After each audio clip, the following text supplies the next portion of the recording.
Welcome back, my dear students. We will take our topic further today, and topic is same. Why did the Soviet Union disintegrate? Yesterday we discussed the process of the disintegration of Soviet Union. Now in this topic most of the reasons are repetition. Which reasons are repetition? कौन कौन से reasons हैं जो बाहर दोहराए गए हैं, ये भी देखते हैं हम. US was the second most powerful country in the world. दुनिया का दूसरा सबसे शक्तिशाली देश है. अचानक कैसे इसका विखंडन हो गया? This is a question worth asking. ये पूछने लायक सवाल तो है. Not just to understand the Soviet Union and the end of communism. ये न केवल हमारे सोवियत यूनियन को समझने में मदद करता है कि और कम्युनिज्म का अंत कैसे हुआ, ये भी समझने में हेल्प करेगा. बट ऑल्सो बिकॉज इसलिए भी it is not the first and may not be the last political system to collapse. ये दुनिया में कोई पहला और कोई आखिरी राजनीतिक तंत्र नहीं है जो जिसका विखंडन हुआ है, जिसकी समाप्ति हुई है. While there are unique features of the Soviet collapse. अब जो सोवियत संघ है उसके विखंडन के बहुत सारे अपने खासे जो खुद के मतलब एक विशेष कारण हैं. But there are general lessons. हम कुछ इसका सामान्यकरण भी कर सकते हैं. Conclusions to be drawn from this very important case. इस बहुत ही ज़रूरी केस से हम बहुत सारे एक सामान्य जनरल कंक्लूजन्स निकाल सकते हैं. There is no doubt that Soviet political and economic system has certain internal weaknesses. इसकी कुछ अंदरूनी कमजोरियां थी और हम इसके बारे में पहले डिटेल में कर चुके हैं कि पॉलिटिकल सिस्टम के फीचर्स क्या थे और वो क्या वीकनेसेस थी, और इकोनॉमिक सिस्टम के फीचर्स क्या थे और वो क्या वीकनेसेस थी, और in which fail to meet the aspirations of the people, कि लोगों की जो आकांक्षाएं हैं, डिमांड्स हैं, वो पूरी नहीं हो पाई इस वजह से. And was responsible for the collapse of the system. और ये सिस्टम के टूटने का एक बहुत महत्वपूर्ण कारण था. Economic stagnations over many years leading to food shortages, consumer shortages. अर्थव्यवस्था की गति रुक गई थी, भोजन की कमी हो गई थी, उपभोक्ता वस्तुओं की कमी हो गई थी. And a large section of society began to doubt and question the system. और बहुत सोवियत समाज का बहुत बड़ा तबका तंत्र को अब सवाल कर रहा है सिस्टम से, एंड अब ओपनली कर रहा है, खुले तौर पर कर रहा है. But why did the system became so weak and why did the economy stagnate. लेकिन तंत्र इतना कमज़ोर कैसे हो गया और अर्थव्यवस्था की गति कैसे रुक गई? आंसर पार्शली क्लियर है, हम पहले भी पढ़ चुके हैं. During cold war there was arms race, कि न्यूक्लियर आर्म्स बनाने हैं, तरह तरह के आर्म्स बनाने हैं. तो सारे रिसोर्सेज संसाधन जो थे उसका बहुत बड़ा हिस्सा सोवियत अर्थव्यवस्था का न्यूक्लियर और मिलिट्री आर्सेनल को मेंटेन करने, बनाए रखने में, डिफेंस के ऊपर, मिलिट्री के ऊपर खर्च हो गया. और जो ईस्टर्न यूरोप के अंदर वार्सा पैक्ट में जो स्टेट्स इसको सपोर्ट करते थे, जो वार्सा पैक्ट के मेंबर्स थे, उनको सैटेलाइट स्टेट्स भी कहते हैं. सैटेलाइट स्टेट वो होता है, छोटे मोटे नेशन जो होते हैं जो एक बड़े नेशन के ऊपर डिपेंड करते हैं इकोनॉमिकली, पॉलिटिकली, वो इसके सैटेलाइट स्टेट्स होते हैं. तो ईस्टर्न यूरोप के जो सैटेलाइट स्टेट्स थे उनको भी फंडिंग करनी पड़ती थी, उनको भी उनकी डेवलपमेंट के लिए भी जो है जो सोवियत इकोनॉमी है उस पर बर्डन था. And with in the Soviet system, क्योंकि सोवियत यूएसएसआर जोग्राफिकली बहुत बड़ा था, जो 5 सेंट्रल एशियन रिपब्लिक्स थी उनका ही बर्डन था. हर कॉन्स्टिट्यूएंट रिपब्लिक का बर्डन सोवियत सिस्टम के ऊपर था. It was a huge economic burden and system could not corp with जो तंत्र है, सिस्टम है, उसको सामना नहीं कर पाया इस चीज़ का. And at the same time, और साथ साथ आपको पता है कि वेस्ट का जो भी इकोनॉमिक एडवांस था, तरक्की थी, आर्थिक तरक्की, टेक्नोलॉजिकल तरक्की जो थी, ऑर्डिनरी सिटीजन्स जो आम लोग थे उनको नॉलेज हो गई उस चीज़ की. And they could see the disparities between their system and the system of the West. जो उनका खुद का सिस्टम है और जो वेस्ट का सिस्टम है उसमें क्या जो है डिस्पैरिटीज़ है, इनइक्वालिटीज़ है, गैर बराबरी जो है, जो पूरी खाई है, पूरा गैप है, उसको देखा और उसको समझा. After years of being told that the Soviet system was better than the western capitalism.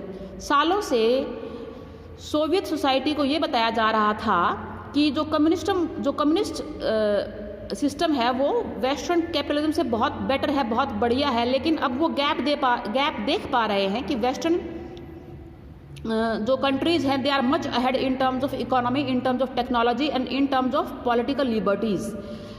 So the reality of the backwardness, कि अब हम तो पिछड़े रह गए, बैकवर्ड रह गए, ये सच्चाई जब उनको एहसास हुआ, it was a political shock, एक राजनीतिक झटका भी था उनके लिए, एंड साइकोलॉजिकल और मानसिक तौर से भी झटका था. क्योंकि यूजुअली क्या होता है कि नेशंस के जो सिटीजन्स होते हैं they think that we are much much better than the citizens of other nation, psychologically they feel better, but उनको अब लगा कि दे आर बैकवर्ड, तो उनको साइकोलॉजिकली मनोवैज्ञानिक तौर से भी जो है एक शॉक लगा। सोवियत यूनियन इकोनॉमिक सेंस में ही नहीं, एडमिनिस्ट्रेटिव सेंस में और पॉलिटिकल सेंस में, प्रशासन में भी, क्योंकि ब्यूरोक्रेसी थी, अथॉरिटेरियन थी, ओपन नहीं था सिस्टम और करप्शन फैल गया था, और पॉलिटिकल साइंस में लोगों को अपने व्यूज़ एक्सप्रेस करने की आज़ादी नहीं थी, वहाँ पर भी स्टेगनेंसी आ गई, वहाँ पर भी गति रुक गई, फ्लो नहीं था सिस्टम के अंदर, system was not vibrant. The communist party जिसने 70 साल जो है सोवियत यूनियन पर रूल किया, इट वॉज नॉट अकाउंटेबल, ये उत्तरदायी नहीं थी, जवाबदेही नहीं थी सरकार लोगों के लिए। People used to ask question, it did not use to respond, ये रिस्पॉन्ड नहीं करती थी, तो अकाउंटेबिलिटी नहीं थी कि सरकार जो कर रही है वो क्यों कर रही है, उसके पीछे क्या लॉजिक है, क्या रैशनल है, ये भी हम पहले पढ़ चुके हैं। So ordinary people was alienated, very important, alienated, ये होता है बेटा कि अलगाव महसूस करना, किसी भी चीज़ से सेपरेट महसूस करना। तो आम आदमी जो है ना अपने आप को उसमें अलगाववादी भावनाएं आ गई। एडमिनिस्ट्रेशन जो था वो बहुत ही धीरे था, स्टिफलिंग, दम घोटू था, करप्शन चारों तरफ फैला हुआ था, रैम्पेंट था, system was unable to correct mistakes it made, और जो सिस्टम था जो गलतियां की थी उनको सुधार नहीं पाया। सरकार में ओपननेस, जो खुलापन नहीं था, और अनविलिंगनेस थी, सरकार चाहती भी नहीं थी कि ओपन हो सिस्टम। और पूरी वास्ट लैंड में, इतना जोग्राफिकली वास्ट एरिया है, अथॉरिटी क्या है, सेंट्रलाइज्ड, केंद्रीकृत है, जो प्रोविंसेस हैं, लोकल यूनिट्स हैं, उनको अपने मामलों में डिसीजन लेने का राइट नहीं था, ऑटोनॉमी नहीं थी। ऑटोनॉमी होना इतने बड़े वास्ट एरिया के लिए बहुत ज़रूरी है, but authority was centralised, it was highly state controlled. तो ये सारे ड्रॉबैक्स हैं जिसकी वजह से पीपल फेल्ट एलियनेटेड, लोगों में अलगाव, सेपरेशन की फीलिंग आ गई, अलगाववाद की फीलिंग आ गई। जो पार्टी के अंदर जो ब्यूरोक्रेट्स थे, जो पार्टी का सिस्टम था, ऑफिस का सिस्टम, जो उसमें नौकरशाही थी, उसमें वो ज़्यादा प्रिविलेजेस, विशेषाधिकार यूज़ कर रहे थे देन द ऑर्डिनरी सिटीजन, आम आदमियों की बजाय। जैसा कि होता है, दे एंजॉयड बेटर पे एंड पर्क्स और better life style. People did not identify with the system and the rulers and government lost the popular banking. लोगों ने सरकार के साथ, तंत्र के साथ अपने आप को जुड़ा हुआ महसूस नहीं किया, और सरकार ने लोगों का समर्थन, पॉपुलर बैकिंग जो है खो दिया, लोगों का समर्थन। अब गोर्बाचेव ने प्रॉमिस किया था कि सारी प्रॉब्लम्स को जो है, रिफॉर्म्स जो है सॉल्व कर देंगे, सुधार जो है वो सॉल्व कर देंगे, कि इकोनॉमी रिफॉर्म हो जाएगी, we will catch up with the West, हम पश्चिम का मुकाबला करने में सक्सेसफुल हो जाएंगे, एडमिनिस्ट्रेटिव सिस्टम को हम ओपन अप कर देंगे, उसको खोल देंगे हम। In spite of Gorbachev's accurate diagnosis of the problem, Gorbachev ने प्रॉब्लम को एक्यूरेटली सही डायग्नोस तो कर लिया, समझ तो लिया, फिर भी सोवियत यूनियन कोलैप्स क्यों कर गया। बड़ी हैरानी होती है कि रिफॉर्म्स को इम्प्लीमेंट भी किया उसने, फिर भी सिस्टम कोलैप्स कर गया। Here is where the answers become more controversial. अब यहाँ पर जो है जवाब जो है जितने भी हमारे, वो थोड़े विवादित हैं। कंट्रोवर्शियल क्यों हैं? क्योंकि अलग अलग लोगों के अलग अलग व्यूज़ हैं।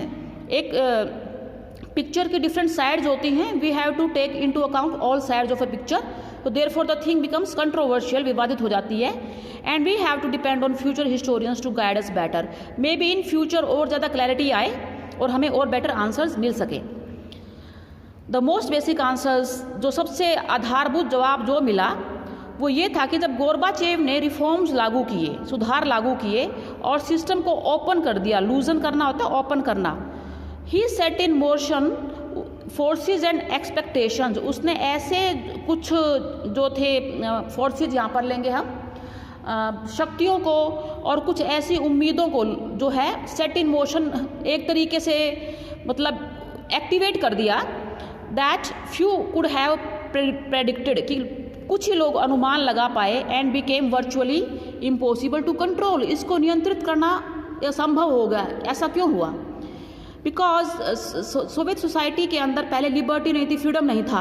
अब एकदम से उन्होंने फ्रीडम को चखा तो वो सारी की सारी जो सप्रेस्ड उनकी इमोशन थी साइकोलॉजिकली, और वो सब कंट्रोल नहीं कर पाए, तो सरकार भी कंट्रोल नहीं कर पाई। जो सोवियत सोसाइटी के कुछ सेक्शंस का ये मानना है कि गोर्बाचेव को बहुत फास्टर मूव करना चाहिए था, और जो उसके मेथड्स थे वो स्लो थे, सो वो डिसअपॉइंट हो गए, निराश हो गए और इम्पेशेंट, उन्होंने धीरज खो दिया। जो उनकी उम्मीद थी कि जो उनको बेनिफिट्स मिलेंगे वो उनको लगा कि उनको नहीं मिले। हम किसकी बात कर रहे हैं? सोवियत सोसाइटी की एक्सपेक्टेशंस की बात कर रहे हैं। एंड जो बेनिफिटेड टू स्लोली, और बहुत धीरे धीरे उनको बेनिफिट्स मिले। ऐसा साइकोलॉजिकल हो रहा है क्योंकि वो लोग बहुत सालों तक एक क्लोज सिस्टम में रह रहे थे और अचानक वो एक बहुत बड़ा चेंज चाहते थे, तो उनको ऐसा लगा कि गोर्बाचेव जो है बहुत स्लोली मूव कर रहे हैं। अदर्स जो ख़ास तौर से जो कम्युनिस्ट पार्टी के मेंबर्स थे, उनको ऐसा लगता था कि उनका व्यू जो था बिल्कुल अपोजिट था, इसके बिल्कुल विपरीत था, क्योंकि सिस्टम जो था उनके फेवर में था। They were served by the system, मतलब सिस्टम उनकी सेवा कर रहा था, system was in their favour. तो कम्युनिस्ट पार्टी के मेंबर्स ने बिल्कुल अपोजिट व्यू लिया। उन्होंने उनके पावर्स, जो उनकी शक्तियाँ थी, जो उनके प्रिविलेजेस, जो उनके विशेषाधिकार थे, दे वर इरोडिंग, वो क्या हो रहे थे, धीरे धीरे खत्म हो रहे थे ओपननेस से। And Gorbachev was moving too quickly, और उनके हिसाब से जो गोर्बाचेव थे बहुत उन्होंने फास्ट डिसीजन इंप्लीमेंट किए, चेंजेस बहुत जल्दी लेके आए, बदलाव बहुत जल्दी लेके आए। तो कम्युनिस्ट पार्टी का व्यू अलग था और सोवियत सोसाइटी का व्यू अलग था, अपोजिट व्यूज थे। अभी टग ऑफ वॉर है, अब ये एक रस्साकसी हो रही है। तो गोर्बाचेव ने दोनों तरफ सपोर्ट को अपना ख़त्म कर दिया। हालांकि गोर्बाचेव की इंटेंशन खराब नहीं थी, he wanted to reform the system, वो सिस्टम को रिफॉर्म करना चाहते थे। And the public opinion was divided, और लोगों का जो ओपिनियन था वो क्या हो गया, डिवाइड हो गया, वो बट गया। Even those who were with him became disillusioned as they felt that he did not adequately defend his own policies। जो उसके साथ भी थे, जो उसके गोर्बाचेव के सपोर्ट में थे, वो भी डिसइल्यूजन, उनका ही भ्रम टूट गया, क्योंकि उसको लगा कि गोर्बाचेव जो है अपनी खुद की नीतियों को पर्याप्त तरीके से डिफेंड, उसका उनको सपोर्ट नहीं कर पाया कि जो उन्होंने किया वो क्यों किया, प्रॉपरली रीज़न नहीं दे पाए गोर्बाचेव के सपोर्टर्स को भी एक टाइम के बाद ऐसा लगने लगा। इन माई नेक्स्ट वीडियो मैं इसका सेकंड पार्ट डिस्कस करती हूँ। अभी टाइम लिमिट जो है इट हैज़ रीच्ड।